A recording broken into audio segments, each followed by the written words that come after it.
சமீப காலமாக சமூக வலைதளங்களில் பாம்பு வந்து கொய்யாப்பழம் சாப்பிட்ற மாதிரி, கிவி சாப்பிட்ற மாதிரி, தக்காளி சாப்பிட்ற மாதிரி காணொளிகள் வந்து சமூக வலைதளம் வைரல் ஆகிட்டு இருக்குது. இதை பார்த்து மக்கள் வந்து ஒரு சின்ன புள்ளியோ அல்லது சின்ன ஒரு ஓட்டையோ இருந்தால் கூட மக்கள் வாங்க பயப்படுறாங்க. இதை பற்றி பேசி ஒரு காணொளி போடுங்க அப்படின்னு ஒரு ஐயா விவசாயி வந்து சொல்லியிருந்தாரு. அதுக்காக தான் இந்த காணொளி.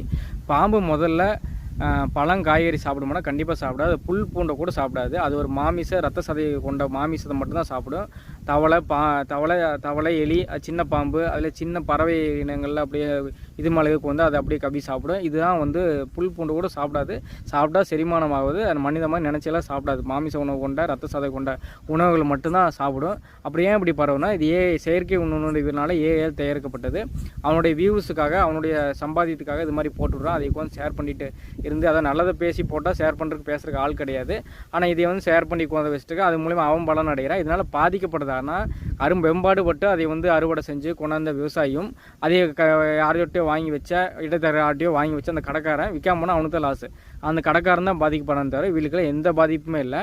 அது உண்மையாக பாம்பு எதுவுமே, அதாவது சாப்பிடாத ஒன்றை இது பண்ணி விட்டு தக்காளி பழம் வந்து சாப்பிட்ற மாதிரி வயலாச்சு. அது உண்மையான பாம்பு தான். அது என்னென்னா ஒரு பாம்பு அடித்து ஒரு குத்து நல்லா இதே வச்சு நல்லா குத்துறாரு. அது வந்து வலி தாங்க முடியாமல் பக்கத்தில் இருக்க தக்காளி பழத்தை கவுது. உடனே பாம்பெல்லாம் தக்காளி பழம் சாப்பிடுது, விஷம் ஏறிடுது அப்படின்னு சொல்லிவிட்டு மக்கள் வாங்காமல் இருக்குது. முழுக்க ரசாயன விவசாயத்தை ப்ரொமோட் பண்ணுற வேலை தான். அது மூலியமாக ஏதாவது ஒரு ஓட்டை இல்லாமல் பார்க்குறது, ஏதாச்சும் அதுக்கு மருந்து அடிக்காமல் கொண்டாந்தா, இயற்கை வேளாண்மை கொண்டாந்தா இது பாம்பு விஷப்பட்டுச்சு அப்படின்னு சொல்லிவிட்டான ரசாயன விவசாயத்தை ப்ரொமோட் போய் இயற்கை வேளாண்மை பின்னுக்கு தள்ளுற வேலை தான் இது. தயவு செஞ்சு சிந்தித்து செயல்படுங்க. ஏஐ ஆக்கப்பூர்வமாக பயன்படுத்துங்க தயவு செஞ்சு.